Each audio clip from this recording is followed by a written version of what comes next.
Hey, hello. Living off the land. Is a simple country life possible? Is it possible for you, right? Because that's what you're interested in. I'm going to share some of the thoughts and my experiences through life, and hopefully that'll help you make the choice in if a simple country life is going to be possible for you. And welcome to Goose Pond Hideout, and I'm Rob.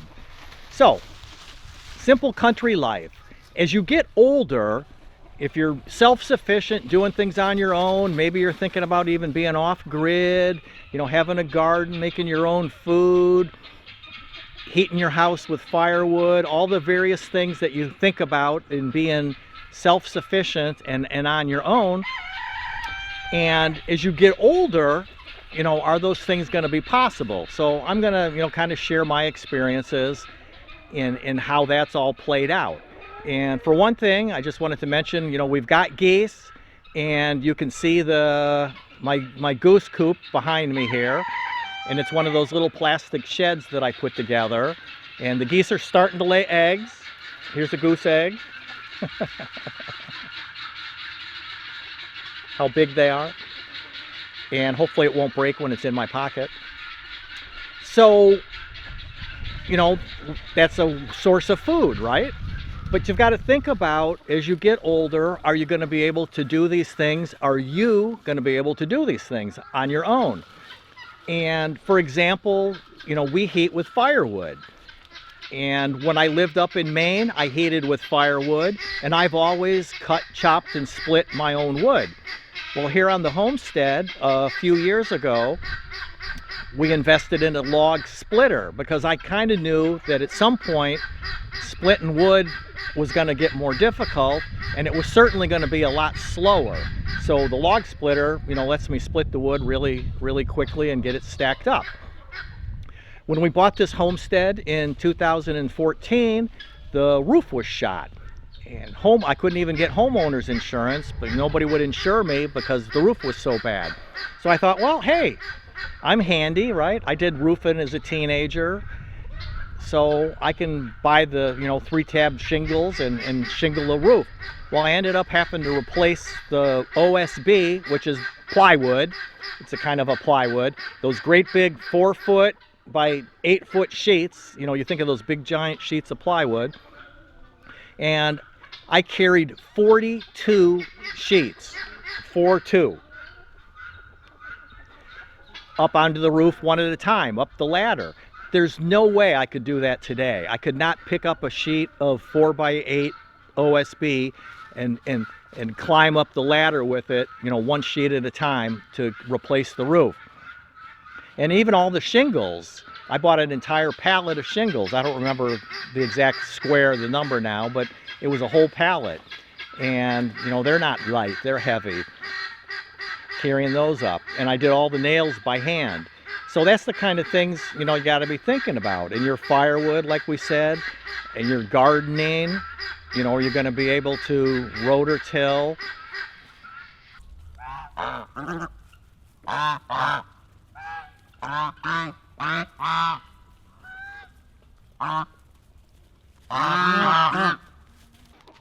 Had to chase the guineas away. They were just squawking so much for you. So, those are the kinds of things that you got to be thinking about. And, again, like we do our own firewood. So I'm getting to the point now, I haul the firewood in like a wheelbarrow or a Rubbermaid container by hand out of the woods. And every year I notice it's getting slower and slower.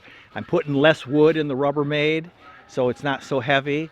So, I'm thinking about, am I going to need to invest in a UTV or a tractor or something like that, to help me haul. If you have your own well, you're going to be responsible for that. If you're going to go off grid, now you've got to maintain solar panels and batteries and, learn all of that. And experience is a hard teacher because she gives the exam first and the lesson after. And it's easy to want to romanticize what a simple country life is like. We all have our favorite TV shows like Little House on the Prairie or The Waltons or maybe 1883.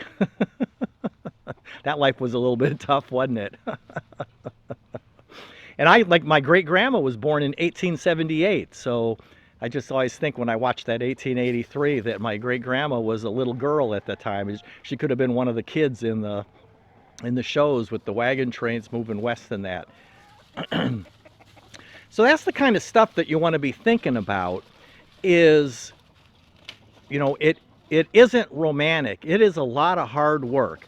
And can you build buildings on your own, or do you have to buy, plastic pre-made ones? And, can you fix your roof if it starts to leak? If you're well, you've got your own water. If you do have your own electricity, your solar, maintaining your panels and your batteries and all the wiring and the fuses, and all of those kinds of things. And, when you get up in the morning, I head out the door at 7 in the morning to let the chickens and the geese and the guineas and that out of their coops. And I check their water. And, we've had crazy cold here. Normally we stay above freezing.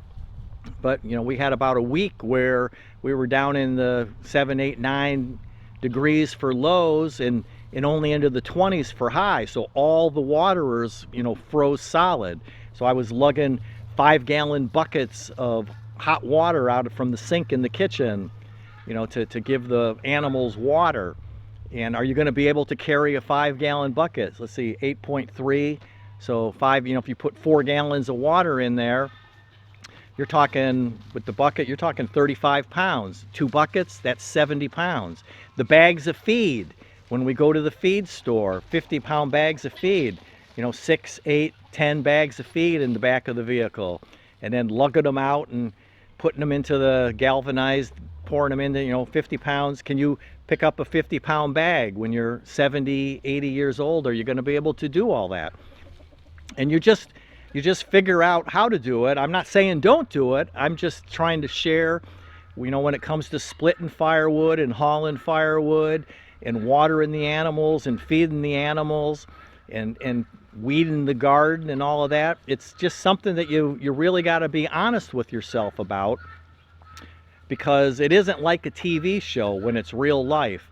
And, then you might end up losing an animal or something like that, or worse. So, you just want to be thinking about all of those things, because like I mentioned there, experience is a hard teacher, because she gives the exam first and the lesson after. So that's just the kind of stuff you want to be mulling over in your head.